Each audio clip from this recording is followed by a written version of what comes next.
All right, everybody. Welcome to Metaphysical Bible Study. It's Jullien Gordon here, and today we are decoding Genesis 27, and we are going to be uncovering the story of supposedly Jacob stealing Esau's blessing. Supposedly Jacob stealing Esau's blessing, and we're going to uncover what that story actually means for you as a child of God. I'm so excited about today's teaching.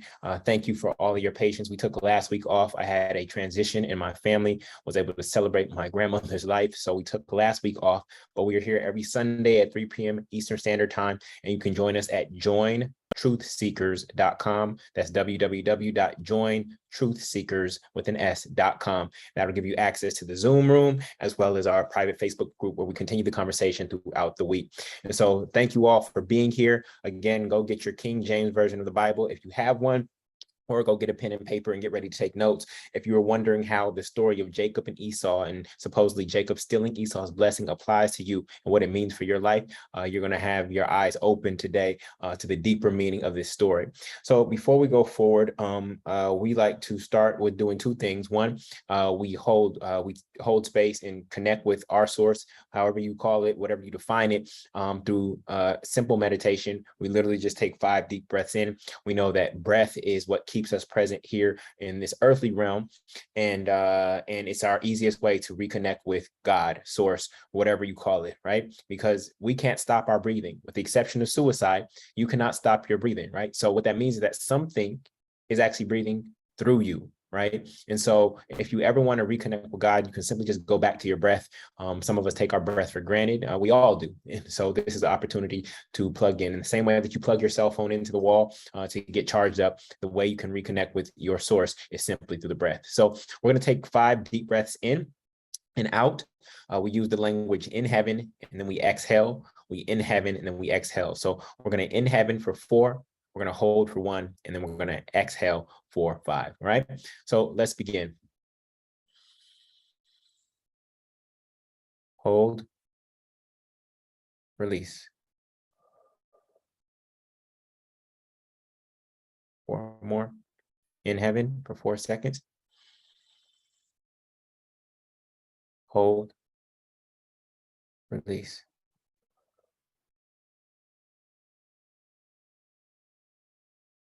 Be thankful for your breath. In heaven for 4. Hold. Release.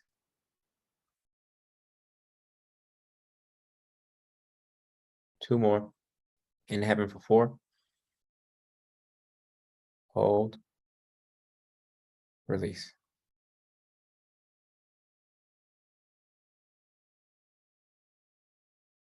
Last one.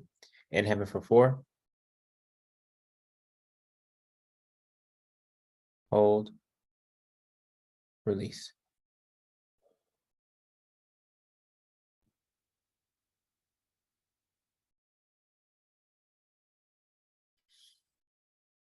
Thank you, God, for breath.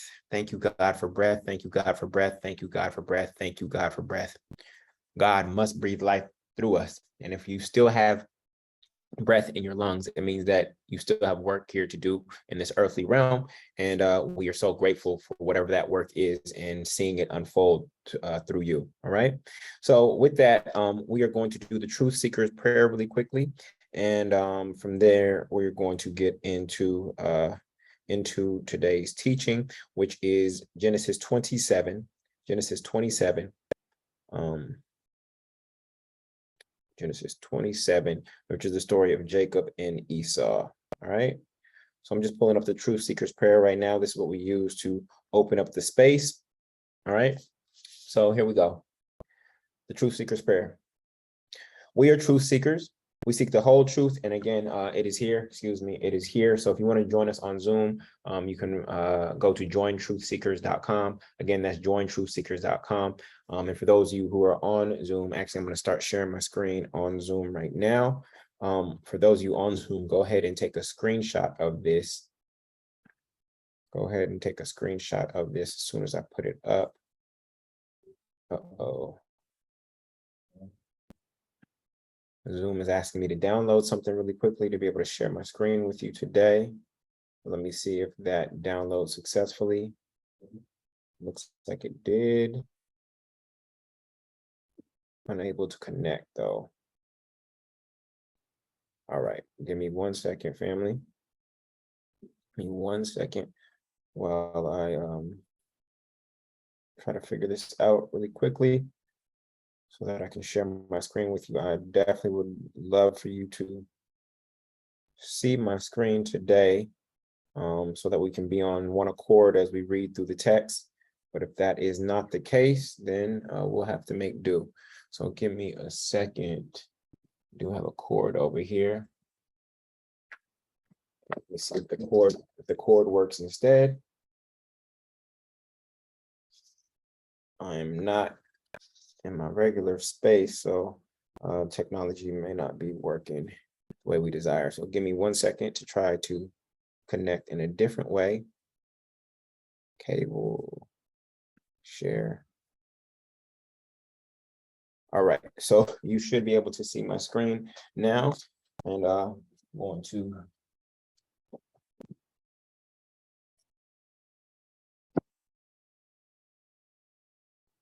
to read the Truth Seeker's Prayer. Everybody see it? Oh, yes. Sorry about that in Zoom. I'm going to allow everybody to chat and comment. All right, so chat is now open in Zoom. Can you please type something and let me know that you're present? Chat is now open in Zoom. Okay, there we go. There we go. All right, beautiful. So let's get into it. So this is the Truth Seeker's Prayer. We're going to read that, and then we're going to get straight into Genesis 27. We are truth seekers. We seek the whole truth and nothing but the truth. We know that the truth shall set us free. John 8:32. We believe that when we ask, it shall be given to us. When we seek, we shall find. And when we knock, the door shall be opened unto us. Matthew 7:7. We know that as we sit in the temple of our minds, listening for your voice and asking questions, in that holy place, we shall find understanding and answers. Luke 2:46-47. For there is nothing covered that shall not be revealed, neither hid that shall not be known. Luke 12:2. We know that because the Bible is heavily coded in allegories, Galatians 4:24, similes, Luke 13:18, and parables, Matthew 13:34, many who think they are seeing see not, and hearing they hear not, neither do they understand, including those who call themselves your disciples, Matthew 13:13. We know to not rely on the letter, but the spirit of the word, for the letter killeth, but the spirit giveth life. 2 Corinthians 3:6. And what that means is that the literal interpretation of the Bible actually kills it. And it's actually the spirit of the word that we are meant to uncover. And that's what we do here in Metaphysical Bible Study. We are meant to study to show thyself approved, approved unto God, rightly dividing the word of truth. 2 Timothy 2:15. Wash our feet, which represents our understanding, so that we may build our church or temple, right, which is up here, our own individual belief system upon a rock of truth, that we are the sons and daughters of God. Matthew 16:16. May we feel free to renew our minds, Romans 12:2, by destroying and rebuilding our temple over and over and get better and better, leaving no stone standing. Matthew 24:2. We know that when we pray, we shall enter into the closet of our mind, shut the door, and pray to God, which is in secret. Matthew 6:6. And we also know that where 2 or 3 are gathered together in your name, I am is in the midst of them. Matthew 18:20. We pray this metaphysical Bible study blesses, builds, and brings all children of God closer to you, whether inside or outside of a religious context, even if that means wrestling with our concept of God, of you, for our blessing, like Jacob in Genesis 32.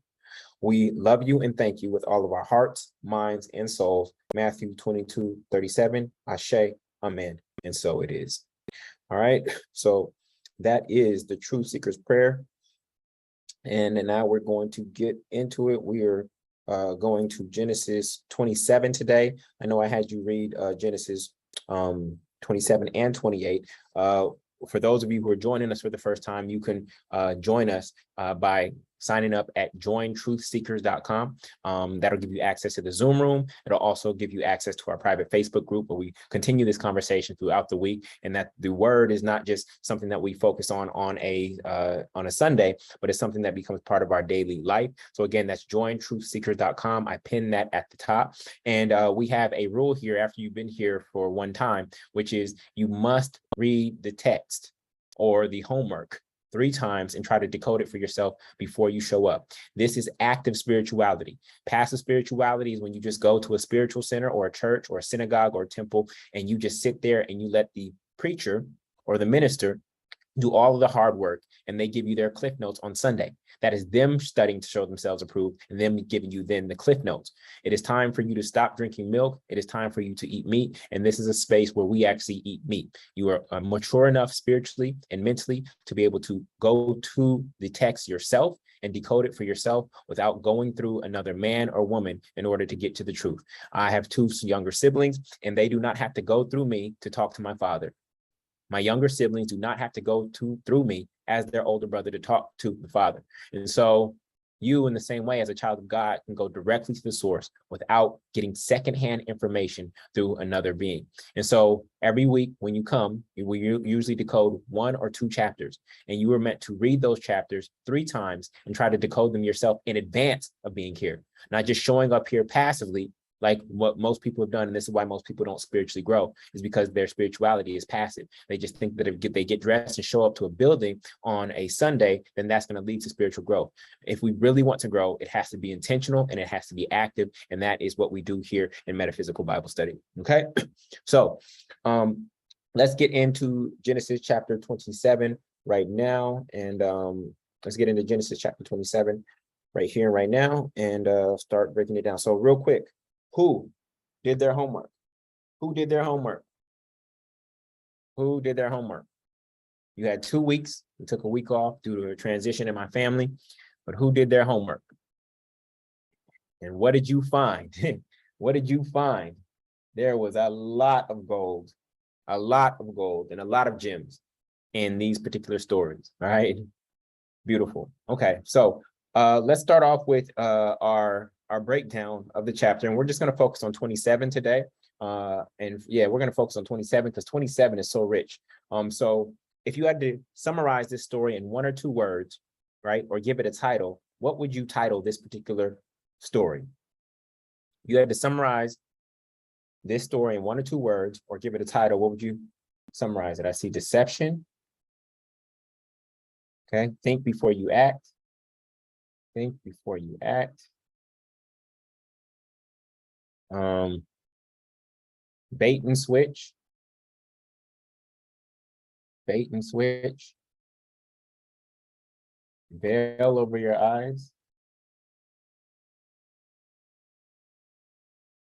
Okay. Know your worth. Good. Jealousy. Growth. Okay. Elevation. All right. So who are the main characters? Who are the main characters? What we're doing right now, for those of you who are on social media, we are going through the process of just mapping out the story. Who are the main characters? Who are the places? What are the things? Because usually all of those have meaning beyond the literal definition of their names and the words. And then what questions or things did not make sense, because that's what we hope to get insight on. So we know that Jacob, Jacob's in the story, Esau, Rebekah, and Isaac. Okay. Laban is at the end. Then what places? We have Haran at the end. What other places? We have the field. Okay. Heth. Yep. Canaan. Good. And what things came up? What things? What things? We have swords. We have birthright. We have blessing. Though there was a distinction between birthright and blessing. Corn, wine, flocks, venison, goat. Okay. Good. Now, what questions came up for you? Let's focus on chapter 27. What questions came up for you? What questions came up for you, or what things did not make sense? What questions came up for you, or what things did not make sense? Oh yeah, we had savory food.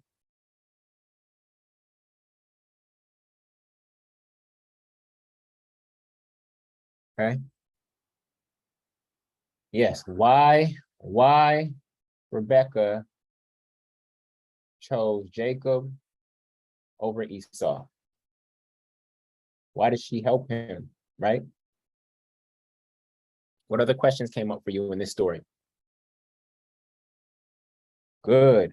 Rebekah commands Jacob like God. Good catch. Good catch. How can you be blessed? How can Jacob be blessed through deception? Through deception. Good one.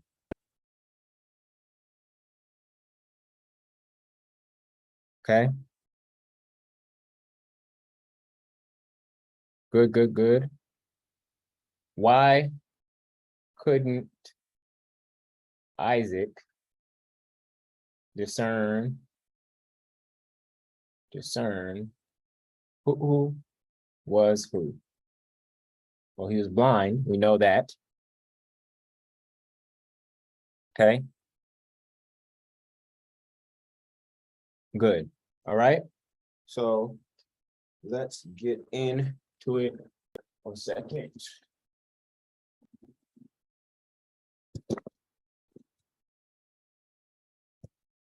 All right, cool. So let's get into it, y'all.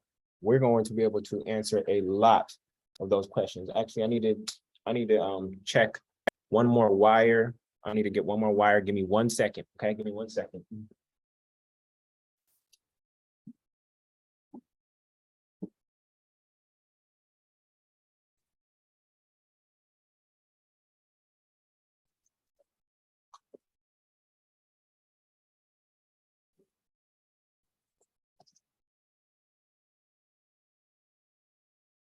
One second, y'all. I gotta check this, see if this extra wire works.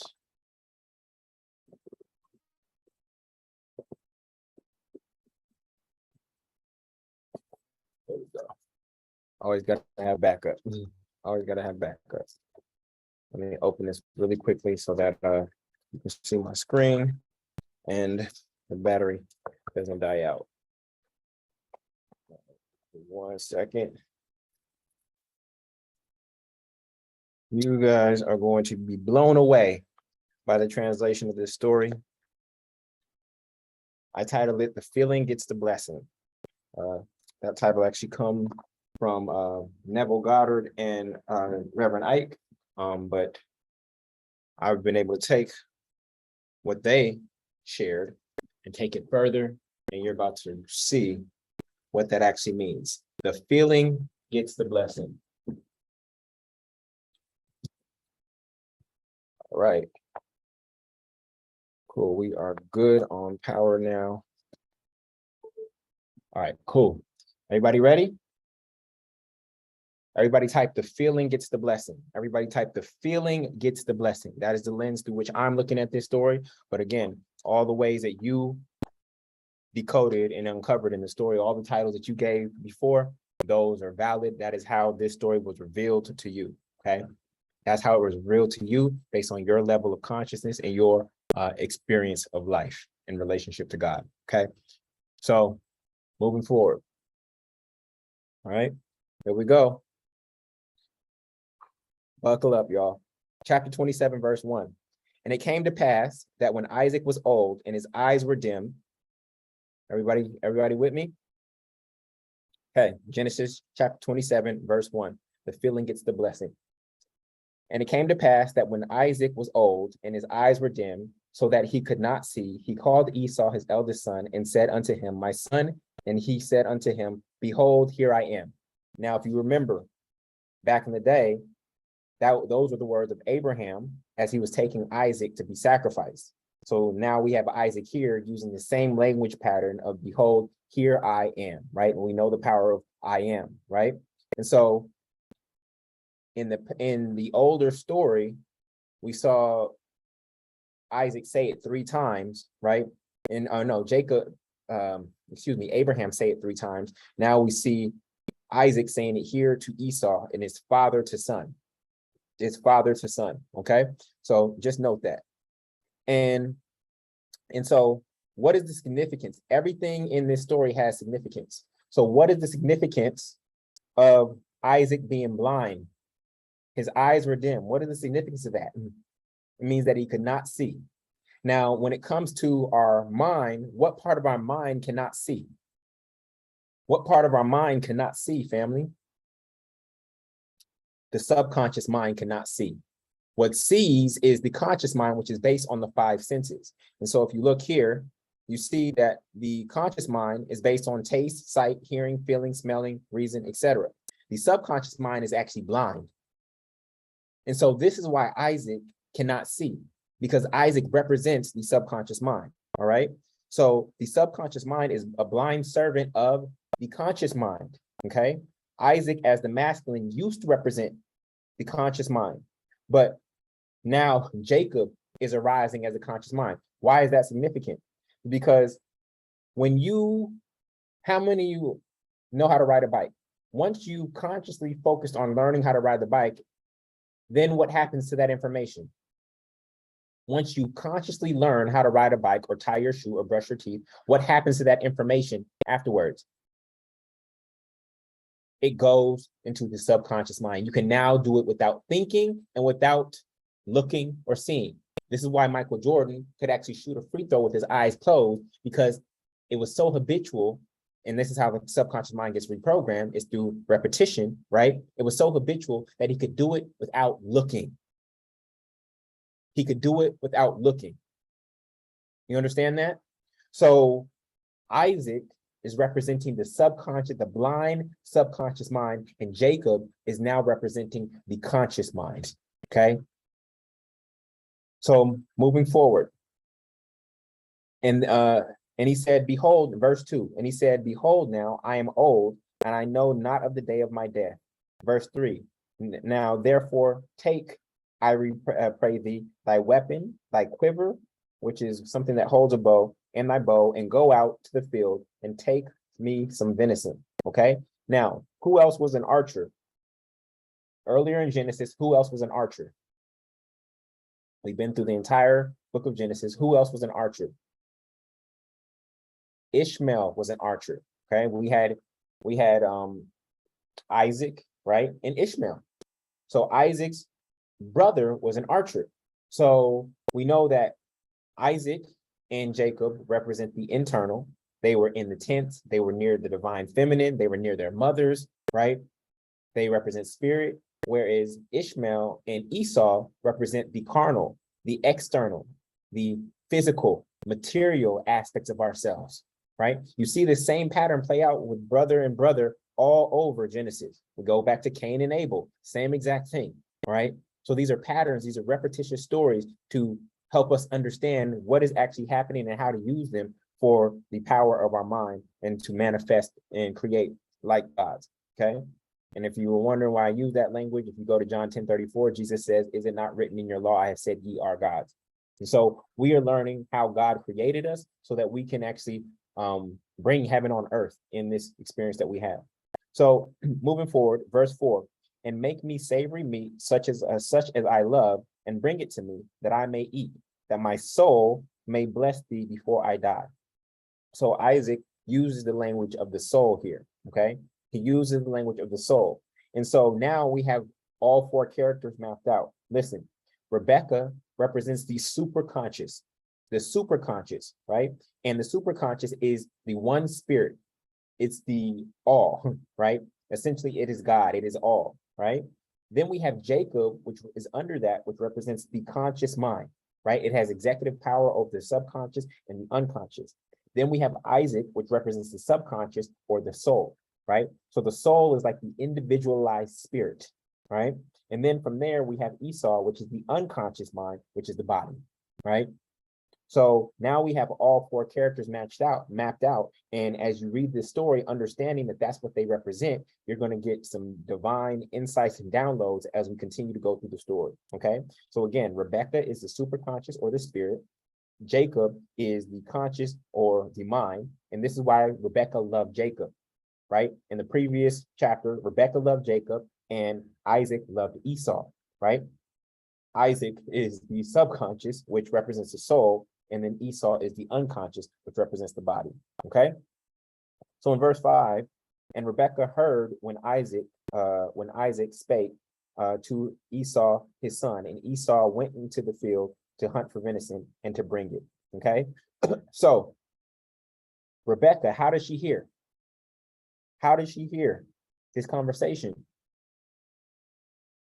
Because Rebekah is representing spirit or God, and God hears all. Rebekah is representing spirit or God or the superconscious, and it hears all. This is why your word shall never return void. And this is really important is because, especially in Genesis, the divine feminine was written out of the book. Now, there are women in the book, but of course, we know that most people refer to God as the father. Where is the mother? If as above, so below, where has the mother been this entire time? So actually, in this story, the mother, the divine feminine, is actually at the top. And she is actually orchestrating and guiding this entire story. She is orchestrating and guiding this entire story. She has more power than the father in this story. Okay? And so moving forward, and verse 6, and Rebekah spake unto Jacob her son, saying, Behold, I heard thy father speak unto Esau thy brother, saying, Bring me venison and make me savory meat, that I may eat and bless thee before the Lord before my death. Verse 8. Listen to this very carefully. Now, therefore, my son, obey my voice according to that which I command thee. Who talks like that, y'all? Just think about that. Son, obey my voice according to that which I command thee. Who talks like that? And who has talked like that in Genesis? God the Most High. So you see how Rebekah is representing God in this story. And I'll show it to you right here. These are the instances where obey my voice has come up in Genesis thus far. We're in Genesis 27. You see in Genesis 22:18, God is saying, and thy seed shall, and in thy seed, all the nations of the earth be blessed because of you that has obeyed my voice, because that Abraham obeyed my voice. And then now we're in chapter 27. Rebekah uses that same language pattern 3 times, right? And then at the end of Genesis 28, and that Jacob obeyed his father and his mother. So now the divine feminine and masculine finally come back together in chapter 28. So now Rebekah is actually the Godhead. We would actually be talking about Mother God, not just Father God. It's really hard for me to understand. Everything in life is created by feminine and masculine energy, but for some reason, people only use the language pattern of Father God. No man can create of himself. There actually are female species from a gender standpoint that can actually produce man, but no other place does that occur. Man can't do that. And so the divine feminine has been written out of the Bible, but when you actually can see beyond the letter of the word and the literal definition, you can see that the divine feminine is still here. We just have to be able to go beyond the actual literal meanings of the story. Okay. And so verse 9, okay, verse 9. Go now to the flocks and fetch me from thence 2 good kids of the goats, and I will make them savory meat for thy father, such as he loveth. Okay. Now, here's where this comes in terms of manifestation. Here's where this comes in terms of you learning how to manifest. This story is called The Feeling Gets the Blessing, and you're going to learn how to manifest in the same way that Jacob did right here and right now, being guided by the Godhead, which is Spirit or Rebekah. Okay. Go now to the flock. So listen, this is very key. What type of meat did Isaac ask for? What type of meat did Isaac ask for? This is key, y'all. What kind of meat? No, he did not ask for goat. He asked for venison, and venison is what? Venison is deer. Venison is deer. Rebekah told Jacob to go get what? Goats. Goats. So listen, Isaac asked for venison, but in the process of using your mind to manifest, family, in the process of using your mind to manifest, you have to get the closest thing available to you now. Did y'all catch that? In the process of manifestation, you may not have venison, and the closest thing that you have is goat. So you have to use that which you have now to manifest that which you want. From a feeling standpoint, you may not feel victorious right now, okay? But if you are trying to get to victory, right, or you're trying to get to an abundance mindset, but you feel poor, you have to access the next closest feeling to abundance as you have access to right now. That feeling might just be a feeling of contentment. It may not be a full feeling of abundance, but if you can reach for contentment, and contentment is on the path to abundance, then that's what you reach for right here and right now. You use what you have. You use what you have right now to get to where you want to go. Some of you are sitting here waiting, why hasn't this come yet? Why hasn't this come yet? Have you actually used what you have to take a step towards that direction? Going from poverty consciousness to abundance mindset, that's a huge leap. And it is so big that and so great that some of you have disbelief about it. But instead of having disbelief, you just say, what is the next best feeling that I can have? I feel poor. No, I don't want to feel poor. I'm actually content. All my needs are met. So going from I'm broke, right? That's what people who are poor say, I'm broke, right?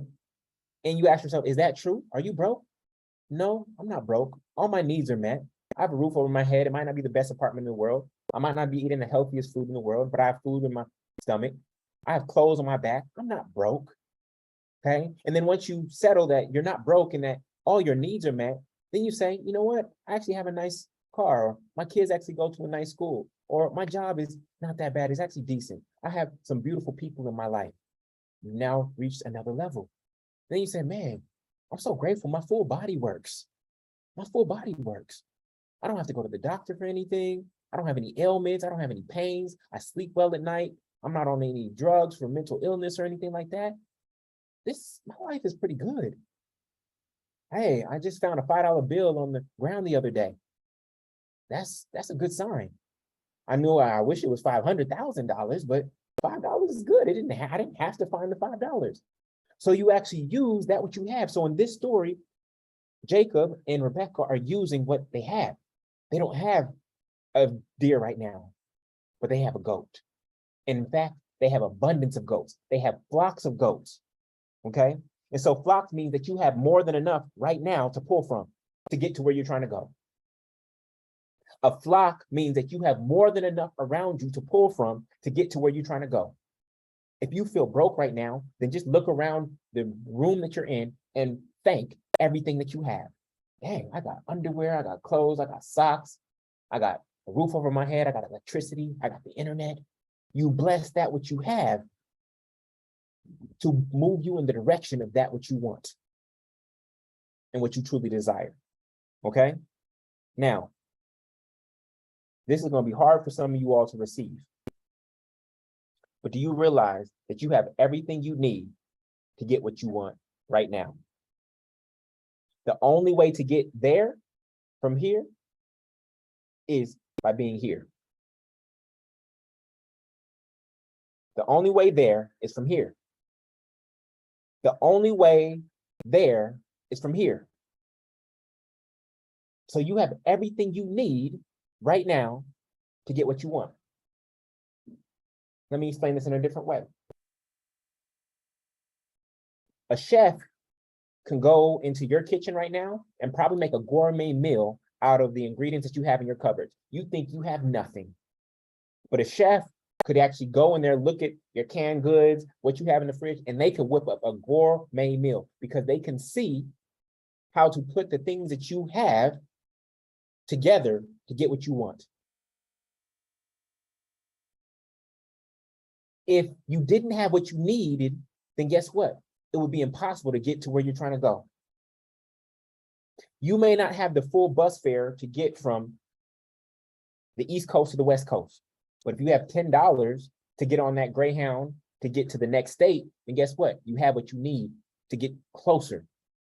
And then once you get to that next state, you hold space for God to move, and you figure out how to get from the next state to the next state. And then you figure out how to get from the next state to the next state. Now, we're not just talking about physical states. We're talking about states of consciousness. You figure out how to get, you may not have everything, all the puzzle pieces, but you got enough to get started, to get from this state to the next state, and this state to the next state, and this state to the next state. You have everything you need. What has to be retrained is your eyes to be able to see how much you actually have. You have everything that you need. What has to be ye transformed by the renewing of your mind. When your mind is changed, then it actually changes how you actually look at the world, and you realize that you have everything you need to get what you want. It may not all be here in the present moment, but you have enough to get to the next step, to the next state. And you have abundance of it. You have a flock. You don't just have one goat. You have a flock. You have enough to pull from in your life to be grateful for, to get to the next level of gratitude and abundance. Okay? For example, you may not have the car that you want, but guess what? What can you do? You can still go test drive the car at the dealership. How much does that cost, y'all? How much does it cost to test drive the car that you want at the dealership? Please let me know. Free $99. You may not have the house that you want, but guess what? How much does it cost to go to the open house, family? How much does it cost to go to the open house of the one that's right down the street? Free $99. You may not have the man or the woman that you want, okay? But how much does it cost for you to take yourself out on a date? That ain't free $99, or it could be. You could simply just go for a walk in the park. You could go love on yourself before you go crave love from another human being. In fact, it's going to be easier for another human being to love you once you love yourself. I ain't been on a date in so long. Take yourself out on a date. Go to the movies by yourself. Go on a trip by yourself. Cook for yourself. You have access to it now. And now, when you're at the movies by yourself, guess who's going to end up sitting in the row next to you? When you're at the movies by yourself, guess who's going to end up sitting in the row next to you? Somebody else who's at the movies taking themselves on a date by themselves.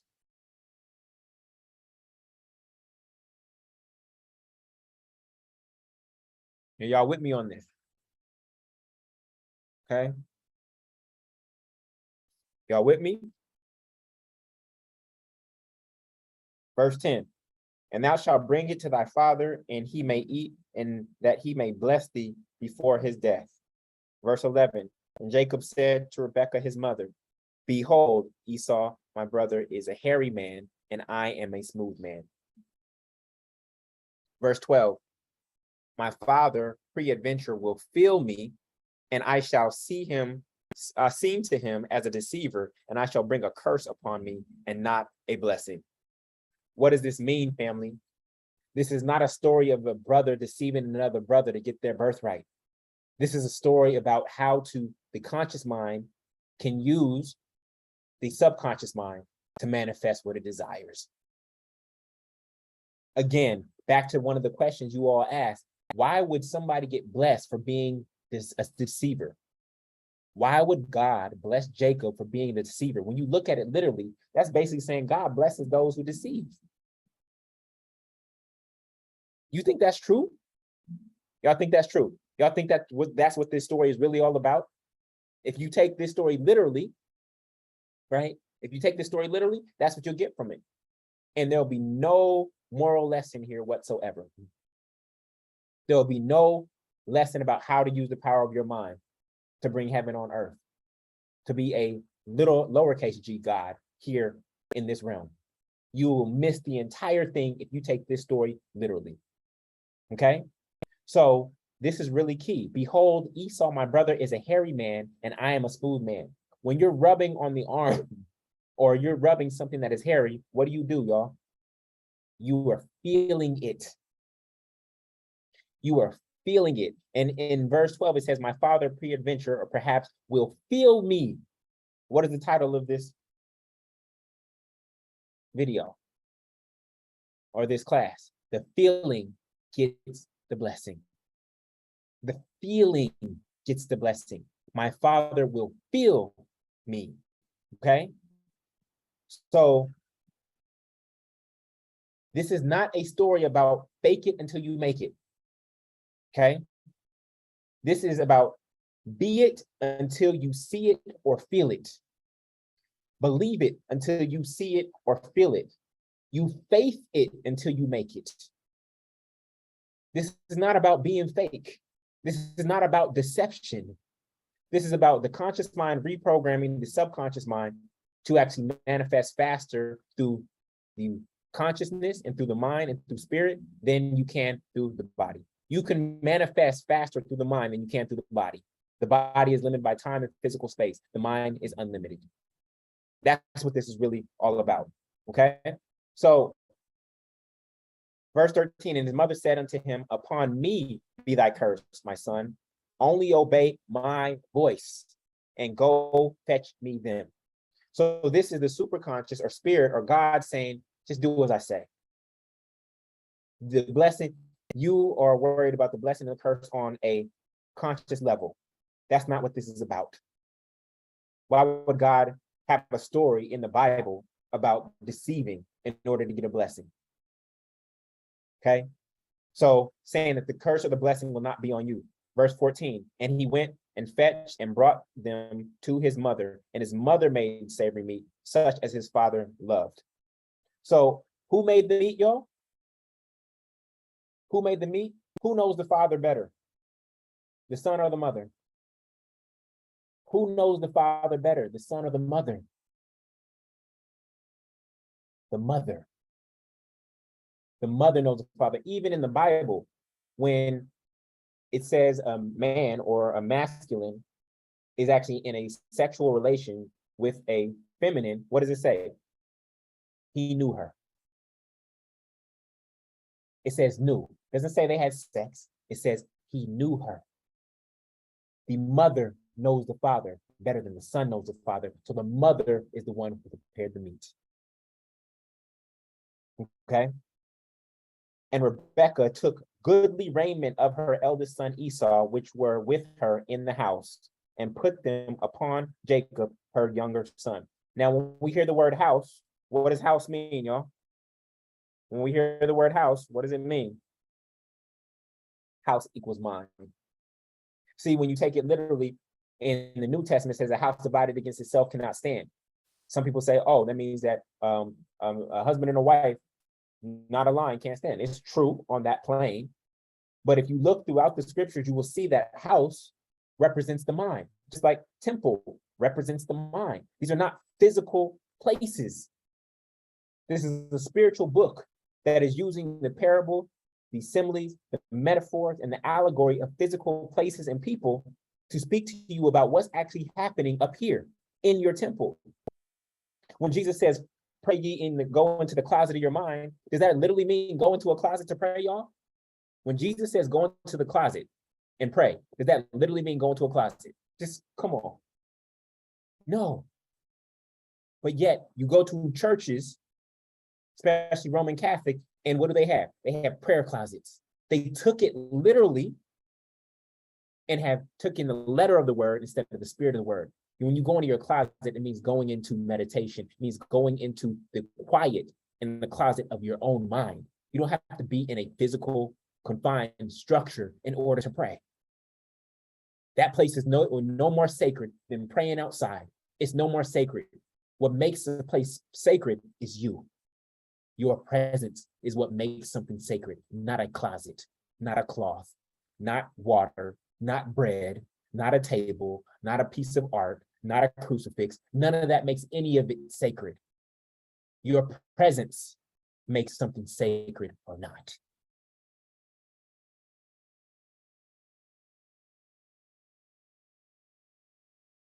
So Rebekah took goodly raiment When we are talking about clothes in the Bible, when we're talking about clothes, what does clothes really represent?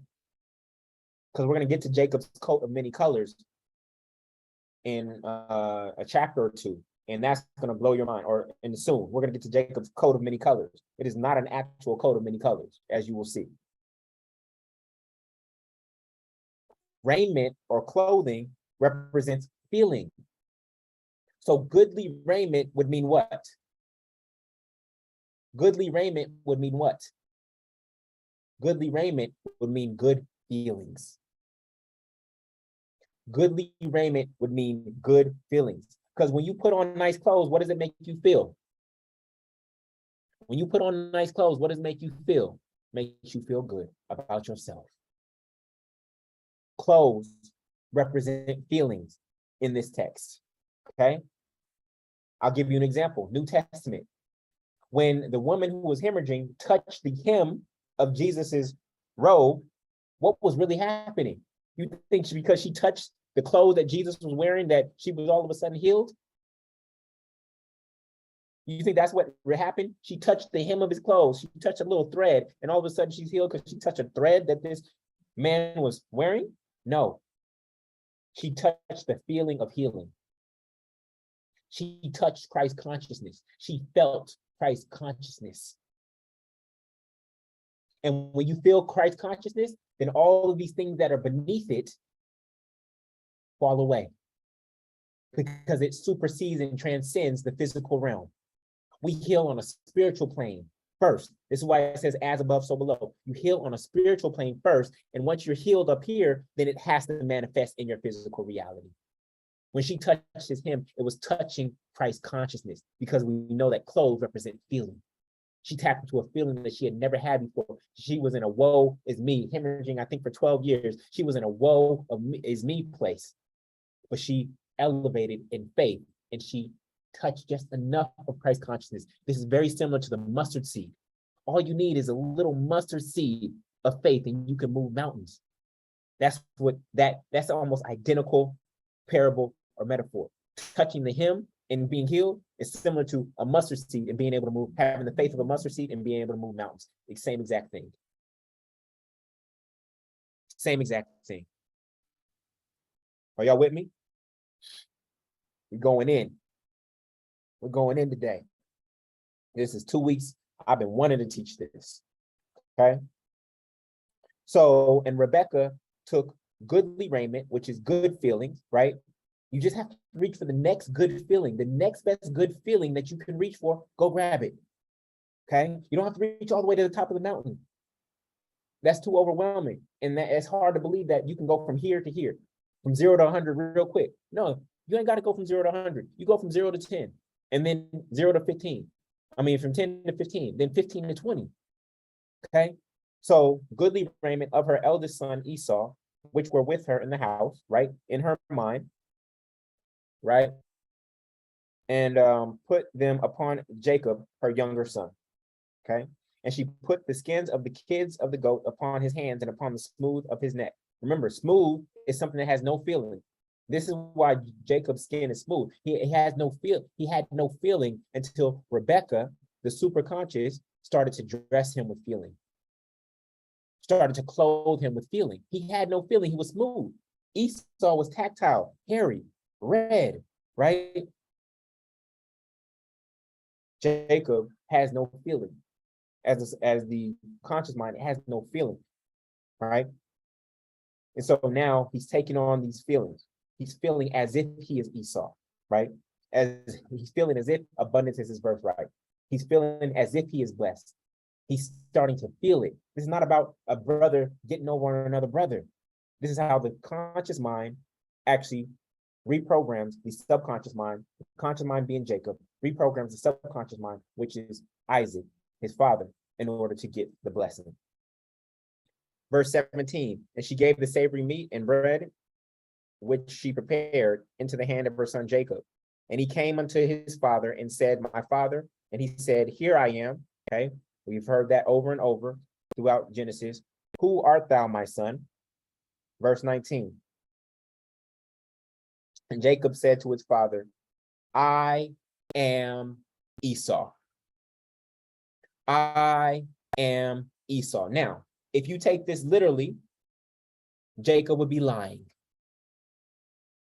And we know that later on in the Ten Commandments, it says that thou shalt not bear false witness. So Jacob would literally be lying because he's saying, I am Esau. He's not lying. That's not what this is about. This is not a literal story. This is showing us the power of I am. Because anything that you follow I am with, you start to take on as your being. You typically follow up I am with what? A feeling or an identity. I am happy. I am abundant. I am blessed. I am grateful. Or you start following it up with identities, which actually limit you. Yeah, you say I'm a woman, that limits you because it denies the masculine. And you say I'm a man, that limits you because it denies the feminine. And you say I'm Black, and guess what? That limits you because if you actually go do your genealogical study, you are way more than that. You say you're white, that limits you because it denies all the other richness that is in your DNA. And in fact, if we want to go take it there, all of these physical identities that we have, they're not real because we're spiritual beings having a human experience, having a physical experience. So we're not even our bodies, yet we tend to define ourselves by our bodies, by the color of our bodies, by the gender of our bodies. We define our, but that's not who you are. Who sent you? I am that I am sent me. I am the unlimited. There is no identity that I can put after this that will describe to you who I am. I am that I am. And I can choose to be anything I want in any given moment. My feelings don't choose me, I choose my feelings. My feelings don't choose me, I choose my feelings. My condition does not define me. This is why we never say I am poor. I am poor is an identity. But poor typically comes from looking out at your external environment and seeing poverty. And once you see poverty as a child, you start to internalize that I am poor. That is not who you truly are. You are a child of God.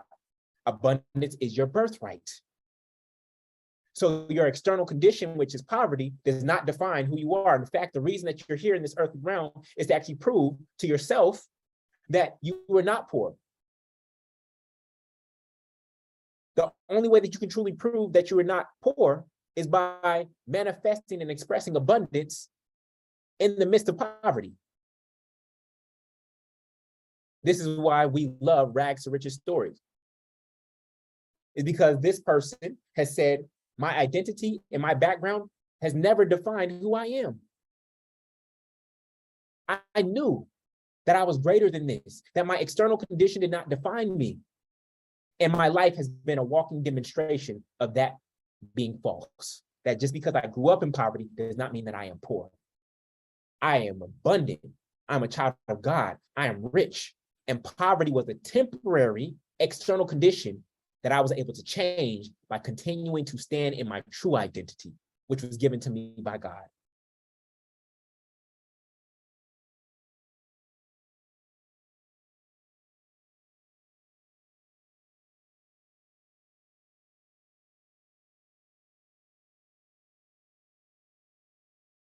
Verse 19, and Jacob said unto his father, I am Esau, thy firstborn. I've done according as thou badest me. Arise, I pray thee, sit and eat of my venison, that thy soul may bless me.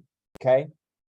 So to manifest anything in your life, you must assume the identity. Here and now. You must assume the identity here and now. Not I'll be this when this happens. I'll be happy when. I'll be this when this happens. I'll be successful when this happens. No, you actually have to assume the identity here and now, and then watch this physical reality match up to who you are. You do not get what you want in life, family. You get who you are. You do not get what you want in life. And a lot of people think that that's not fair. It's because you get who you are. Once I accepted that I am a child of God, that abundance is my birthright, guess what happened? My entire reality started to shape up to match my understanding of who I was. Nothing special happened. I didn't win the lotto. And that could have been one way that it manifested, right? But it just started coming, abundance started coming into my experience because I accepted that as my identity. That myself, my people did not come here to suffer, to live in bondage, financial bondage, mental bondage. Not even just my people, nobody. I don't believe that any of us were created to live in bondage. I believe that there's a way for us to create a world where everybody is experiencing a high quality of living. I'm not saying that everybody has to have the same, but that is in my belief system. And so when I believe it for everybody, it also means that I'm believing it for myself. And it starts to show up for myself first because I believe it for everyone. Some of you only want to be abundant for yourself. Some of you only want to be abundant for yourself, meaning that your idea of abundance means that other people must lack. I must have more than other people in order for me to feel abundant. Guess what? There's always going to be somebody who has more than you. So if that is how your wiring is occurring in your neural network, then you will always be poor no matter what. No matter what your bank account says, you will always be poor because your definition of abundance is having more than somebody else. And there will always be somebody who has more than you. This is why when we teach children how to pray, we don't want them to pray and be grateful for, oh, I'm grateful for food because I know that other people don't have food. What that is implying is that in order for you to be grateful, other people have to be in lack. What if you were just grateful just because? What if you were just grateful just because? Not because you had more than somebody else, but just because you were grateful.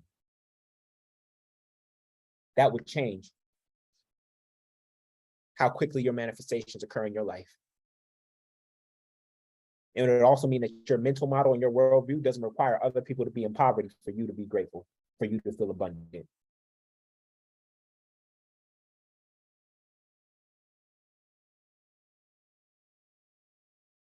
Verse 20, and Isaac said unto his son, how is it that thou hast found it so quickly, my son?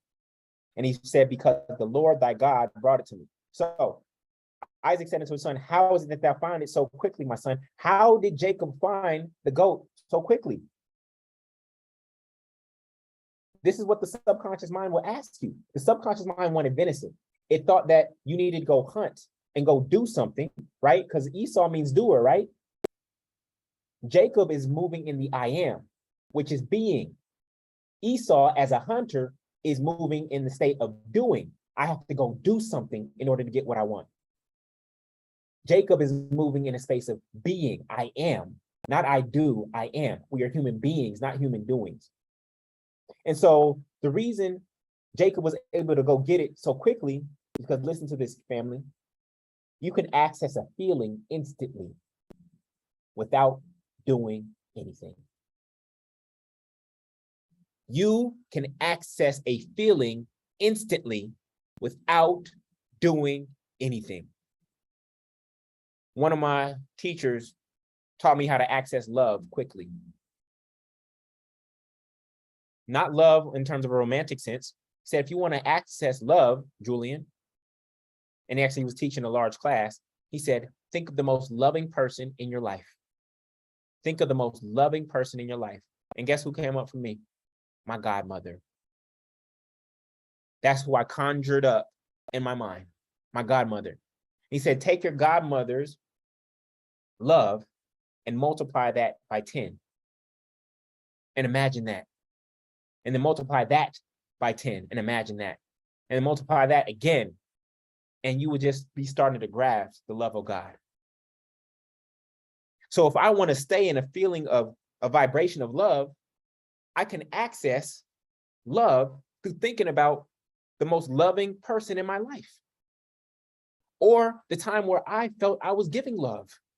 Or the time where I saw somebody being loved. I don't have to go anywhere or do anything to access that frequency and that vibration. I can access it instantly. And this is why Isaac said, how did you find it so quickly? Because I didn't have to do anything. I just had to conjure up a feeling. I just had to conjure up a feeling. And he said, because the Lord thy God brought it to me. So who actually brought the goat, y'all? Who brought the goat? So if you're wondering, oh no, Rebekah doesn't mean God. Well, here it is. Who actually brought the goat in the story? It was Rebekah. And what does Jacob say? Because the Lord God, which was actually Rebekah, brought it to me. This is how you know Rebekah is representing God in this story. It is right here in verse 20. Rebekah is a synonym for Lord thy God in this story, in this allegory, not this literal meaning. Y'all see it, right? Because once you see it, you can't unsee it. Y'all see it? He didn't say Rebekah, he said Lord thy God, yet we know if we go back to verses, it was Rebekah who brought it to him. Okay? Verse 21, and Isaac said unto Jacob, come near, I pray thee, that I may feel thee. Okay, back to feeling. The feeling gets the blessing. My son, whether thou be my very son Esau or not. Okay? Verse 22, and Jacob went near unto Isaac, his father, and he felt him. And he said, so I know some of you are still thinking about feeling as physical touch, right? That's the beauty of this allegory. It's not talking about physical touch. This is talking about the spiritual realm and feelings, not feeling as in physical touch. Okay. So I want you to I just want to make that distinction. All right. Because I know because it's so well written, you're still thinking of it as a physical touch, but it's not a physical touch. It's an emotional touch. It's an elevation of an emotional state, right? My son, verse 21, that I may feel thee, my son, whether thou be my very son Esau or not. Okay. And verse 22, and Jacob went near unto Isaac, his father, and he felt him, and he said, the voice is Jacob's, right? But the hands are the hands of Esau. Okay. So the subconscious mind, Isaac is asking Jacob to come near. My question to you is, are you close enough to the frequency of the Father for it to recognize you as its child? Are you close enough to the Father for it to recognize you as its child?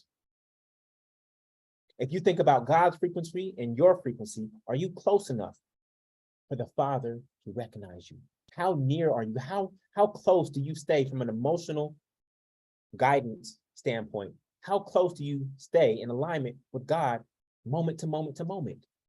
How quickly do you get flustered or angry or frustrated or jealous?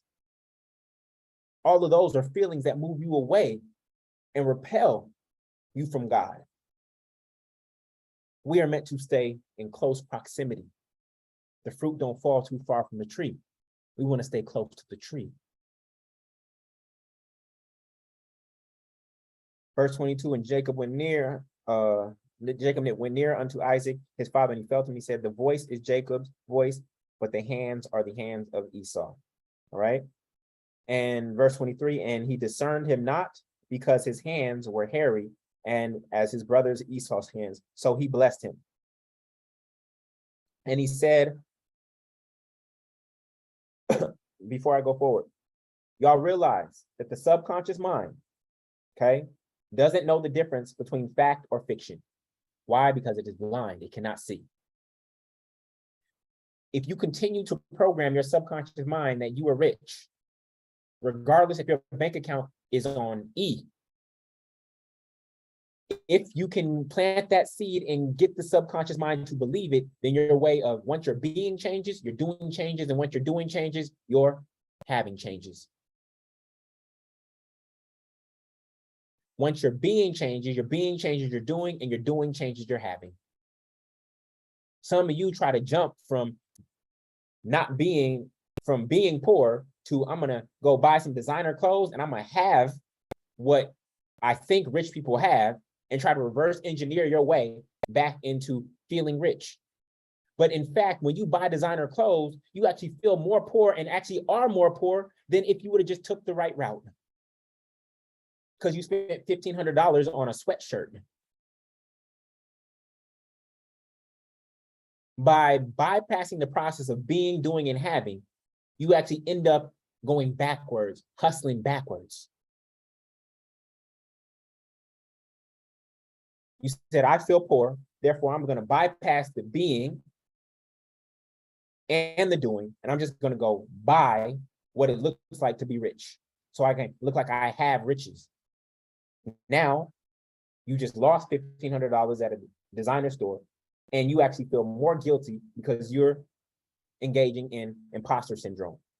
The curse up here that Jacob was afraid of experiencing if he deceived his father, it was imposter syndrome. Being someone that you are not, you will always fail. When you're trying to be someone you're not, by having what you think the person that you want to be has, you will always fail. Be, do, have, not have, do, be. Oh, once I have $1 million, then I'll be able to do this and I'll feel wealthy. That's the exact opposite way than what this story is teaching. It is teaching be, do, have. Okay. Verse 24, and he said, art thou my very son Esau? And he said, two most powerful words. What are the two most powerful words, y'all? I am. I am. Boldly, with confidence, with belief. The subconscious mind now believes that this is actually Esau. No resume, no education, no government document, no external validation. Some of you think that in order to become that what you want to be, you need all of these other things. While there's somebody who's above you on your corporate ladder who has none of them. You think that this external validation, these doings, these huntings like Esau, going out and doing something is going to get you to the identity that you desire, and they're not. Your 4 degrees will not get you to millions of dollars. It was a trick.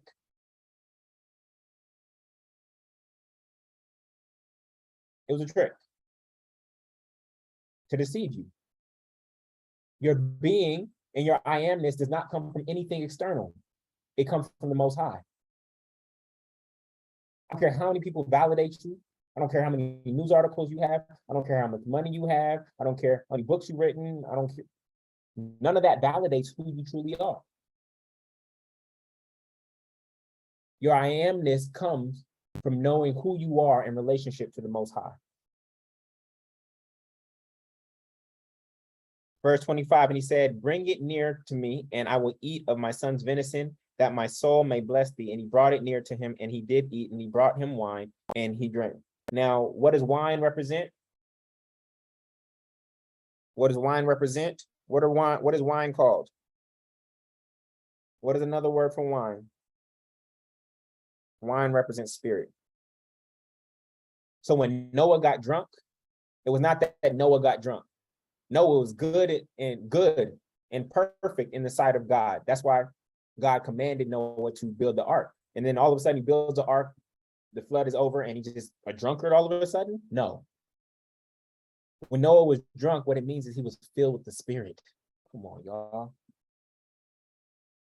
When Noah got drunk, it means that he was filled with the Spirit.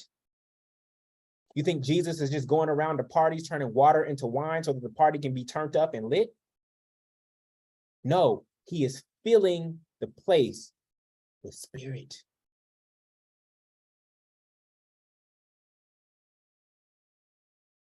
The body needs water to survive, but the spirit needs spirit. The soul needs spirit. Turning water to wine is not some magic trick that Jesus did so that we could get some free alcohol. Like, just think about that, y'all. Like, does that make sense? It was so that we are filled with spirit. Not with just bread alone, not with just water alone, but that we are filled with spirit. Some of us have come down here and we're so focused on our bodily needs. We're so focused on what the flesh needs that we forget that we're meant to be led by spirit. Spirit, mind, body. That is the hierarchy. But many of us operate where it's body leading, telling us what to eat, what to do, sleeping in, things of that nature, procrastinating. Or the mind is in control, and that's called mental illness. When the body is in control, that's called physical illness. When the mind is in control, that's called mental illness. Ultimately, what we want is we want the spirit to be in control. Spirit leads the mind, and the mind leads the body. But the hierarchy is out of order. Okay? Verse 26, and his father Isaac said unto him, come now and kiss me, my son. We got to get the subconscious mind so close to the feeling that we can kiss it. We have to have an intimate relationship with it. Okay? In verse 27, he came near and kissed him, and he smelled the smell of his raiment, right? Smelled the smell of his what? Raiment means what? Raiment means what? The feeling was so tangible that he could, and raiment means feeling.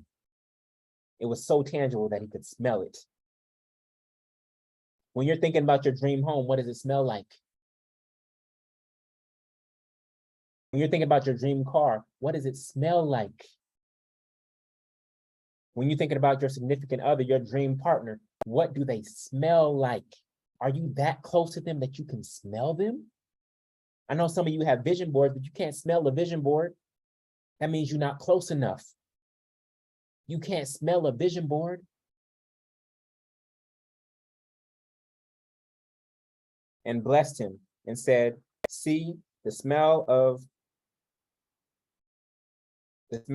my son is as the smell of a field which the Lord hath blessed. Therefore God give thee of the dew of the heaven and the fatness of the earth and plenty of corn and wine. Let people serve thee and nations bow down to thee. Be Lord over thy brethren. You, the conscious mind, you be Lord over the unconscious mind, which is Esau, your brother. You are meant to have power over the body. And let thy mother's son bow down to thee. Cursed be everyone that cursed thee, and blessed be he that blesseth thee. And it came to pass that as soon as Jacob had made the ending of his blessing, Jacob was yet scarce gone out of the presence of Isaac, his father, that Esau, his brother, came in from his hunting. So the conscious mind, Jacob, needs submission of the body, which is Esau, first. Okay? Needs submission of the body first, and the blessing of the subconscious, which is Isaac, second. Okay? And was guided by the voice of the superconscious, which is Rebekah. I'm going to repeat that.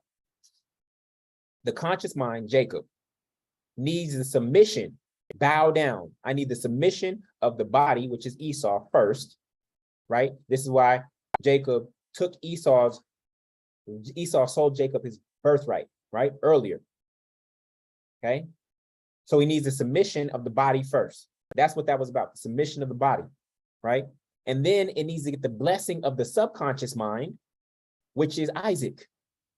And all of this was guided by the voice of the superconscious mind, or God, which is represented by Rebekah. You see, Jacob focused on the presence, Esau focused on the absence. And when Esau focused on the absence, when you focus on the absence, what do, y'all? You go outside to look for what you don't have within you. When you focus on the absence, you have to go hunt. You have to go outside to get what you do not have, what you don't feel you have within you. Jacob simply used what he had to get what he wanted.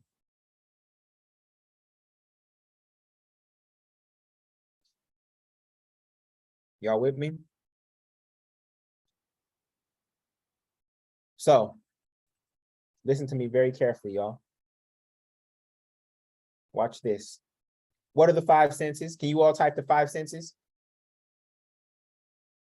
Type the five senses for me. Let me know what the five senses are. Taste, smell, touch, sight, and hearing. Look at this right here, y'all. Verse 21, what do we have? We have touch, right? That I may feel thee. Then verse 22, the voice is Jacob's voice, but the hands are the hands of Esau. Now we have hearing. Then he fed him goat, but it tasted like venison. Now we have taste. And then he smelled them, and he smelled as a field. Now we have smell. Jacob, the conscious mind, which is rooted in the five senses, used access to everything that he had in the present moment to get the blessing.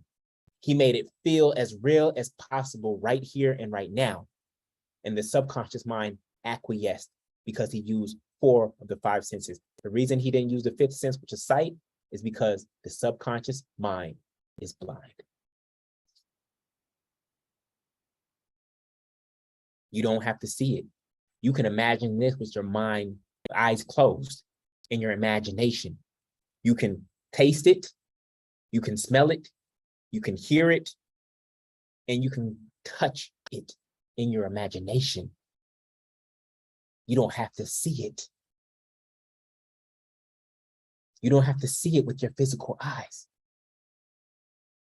This is how the feeling gets the blessing. I couldn't have written this story any better. How do you see all 5 senses, being that Isaac was blind? How do you see all 5 senses in this story? This is what this story is really about. It is about using the conscious mind, which is connected to the 5 senses, to access that which you want right here and right now, to be it and believe it before you have it, to faith it until you make it, to hold the vision within until it manifests without. That's what this story is really all about. And you all have access to the 5 senses through the conscious mind, okay? Most of you don't know is that the subconscious mind is actually more powerful than the conscious mind. The conscious mind has executive authority and power, and only runs about 5% of your life, but the subconscious mind represents about 95% of your life. And when Jacob and Esau were born, what did it say? What did it say? It said that one people shall be stronger than the other.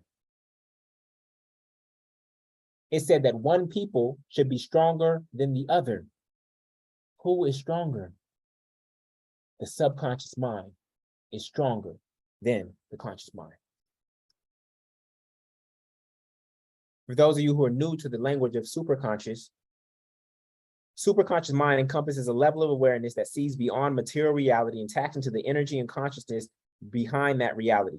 Some refer to it as ether, or the essence of the universe, a flow of electromagnetic waves that permeate all matter and space. I refer to it as space between our thoughts. The superconscious, which is Rebekah, is heightened awareness. It is true wisdom involving intuition before reason, which is Jacob or the conscious mind, and emotion, which is Isaac or the subconscious mind. The superconscious mind rests above subconscious and conscious states.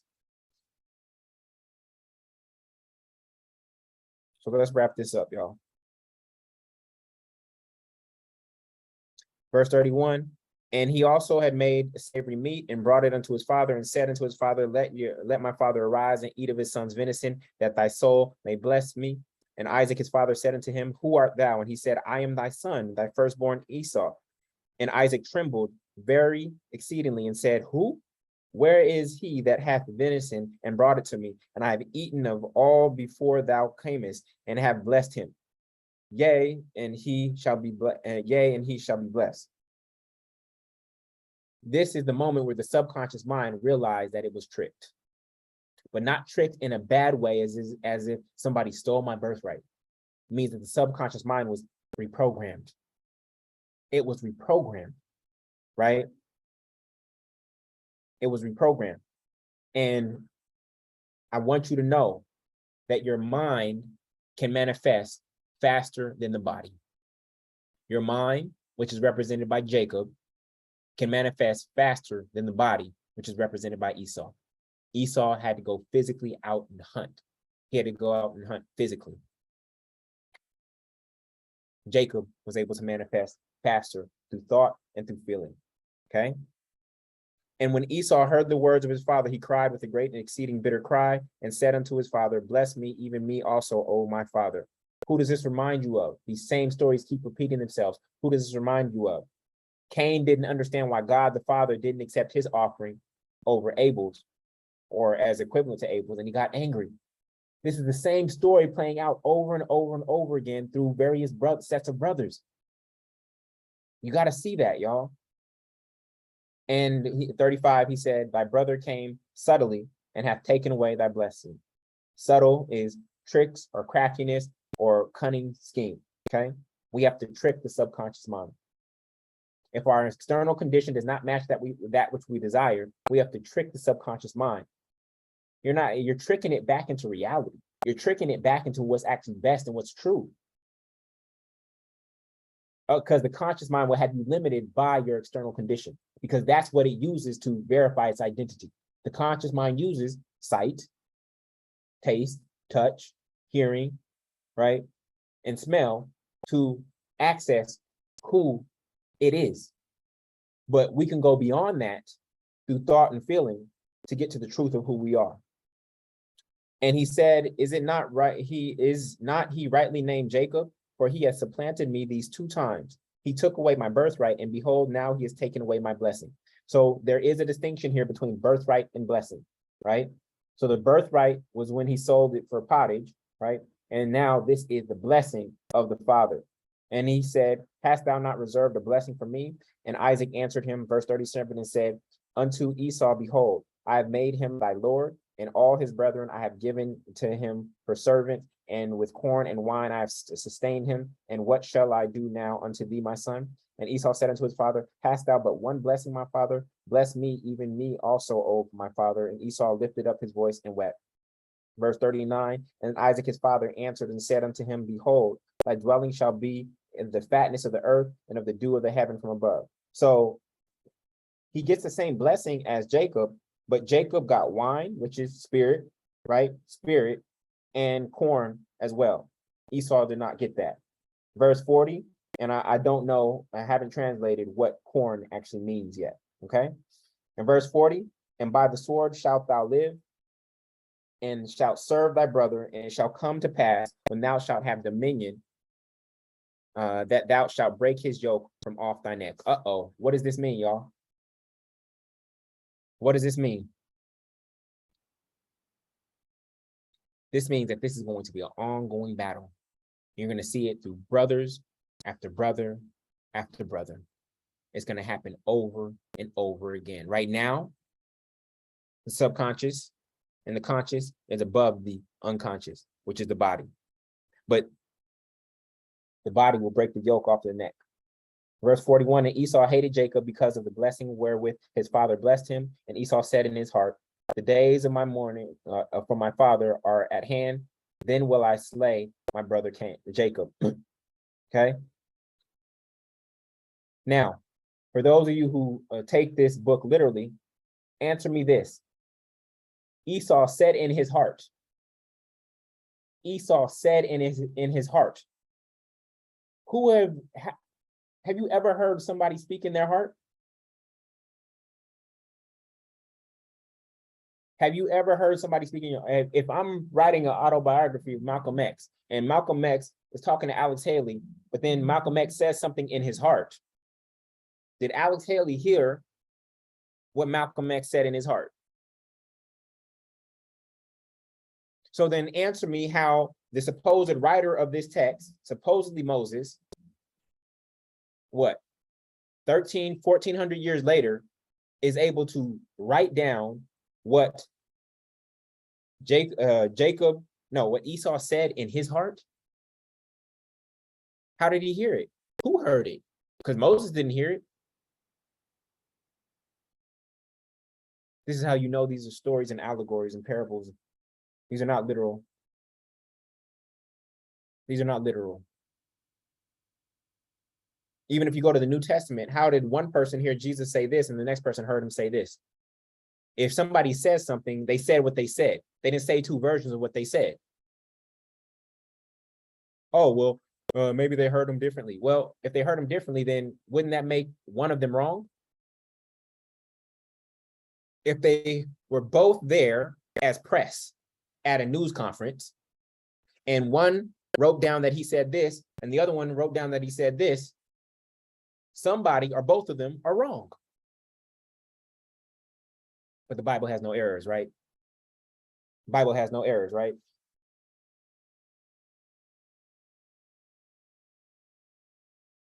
Come on, y'all. Verse 42, and these words of Esau, her elder son, were told to Rebekah, and she sent and called Jacob, her younger son, and said unto him, behold, thy brother Esau, as touching thee, doth comfort himself, purposing to kill thee. Okay? So, what keeps you from working out, family? What keeps you from eating right? What keeps you from writing your book? What keeps you from completing your to-do list item? What keeps you from starting your business?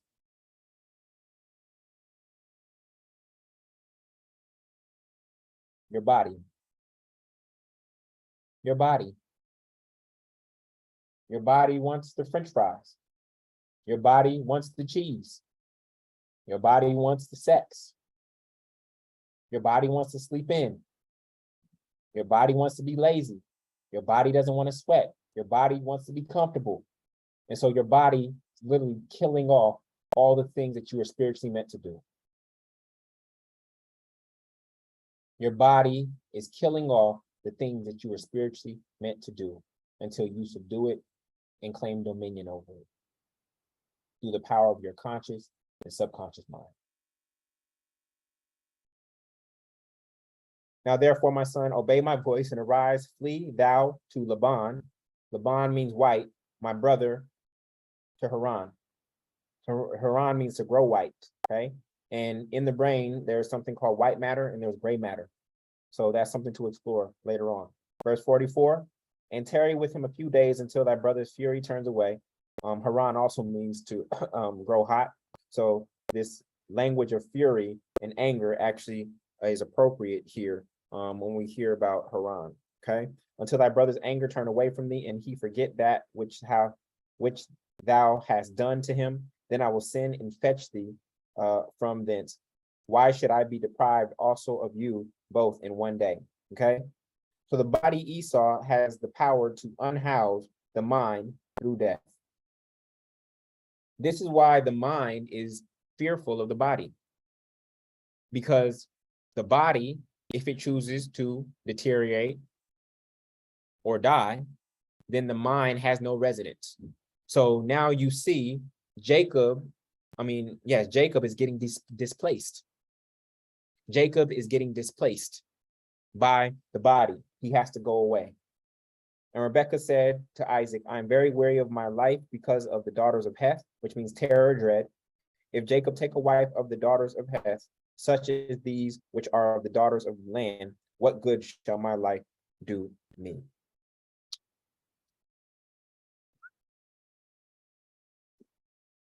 Yo.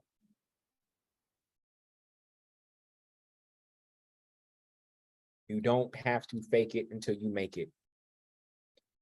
You must faith it until you make it. It is the feeling that gets the blessing. And you can tap into right here, right now, sight, in the imagination, in your third eye, taste, touch, hearing, and smell. And you can imagine the reality that you truly want, and you can start feeling it right now to tap into that vibration. Feeling is in the realm of being. And once you're in that state of being and knowing that that belongs to you, abundance is your birthright, etc., then your doing will change based on your being and your new identity. Your being will shape your doing, and your doing will ultimately shape your having. Your physical reality moves slower than your mind. And so it's going to take time for your physical reality to match up and align with who you are being. But if you can hold that frequency and that vibration long enough, because you believe that that is truly who you are, then it has no choice but to align, because there's a law, a universal law that says, as above, up here, so below. On earth, your physical experience of life as it is in heaven, your mental experience of life. This is not a story of a brother stealing a blessing from his older brother. This is a story of how the superconscious, which is Rebekah, the conscious mind, which is Jacob, the subconscious mind, which is Isaac, and the unconscious mind, which is Esau, actually work together to manifest and reclaim one's blessing. This would not make sense for a story to be in the Bible about somebody who was a deceiver being blessed. That's the opposite of what the Bible would teach if this was a book about morality. So we know that there is something deeper here, and I think we've just unlocked it.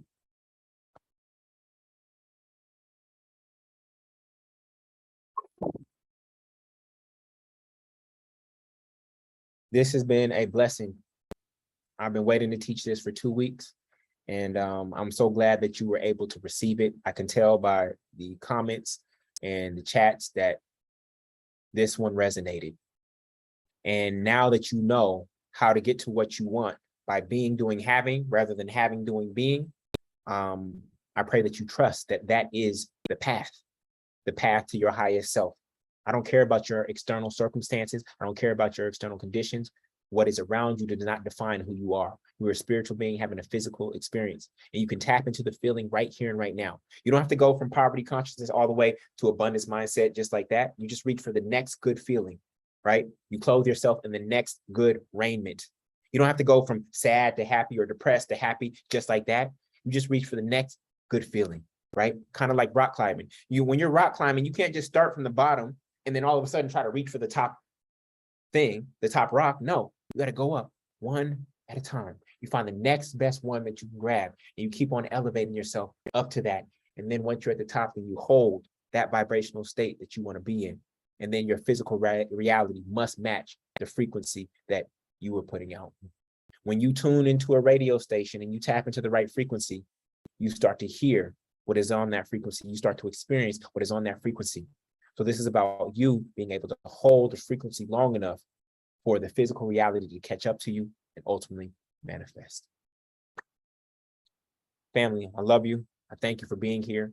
As you can see, we only got through chapter 27 this week.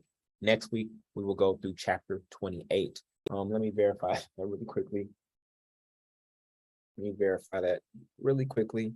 Next week, we will be doing chapter... I got some stuff for y'all.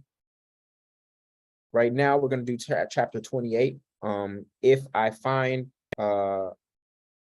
check the Facebook group to see if we're going to do 29 too. But for right now, do chapter 28. I know some of you already read chapter 28, expecting to do it today. So go ahead and move forward to chapter 29. But next week, we may only cover chapter 28. Okay. So again, for those of you who are joining us for the first time, you can be part of this amazing community of truth seekers at jointruthseekers.com.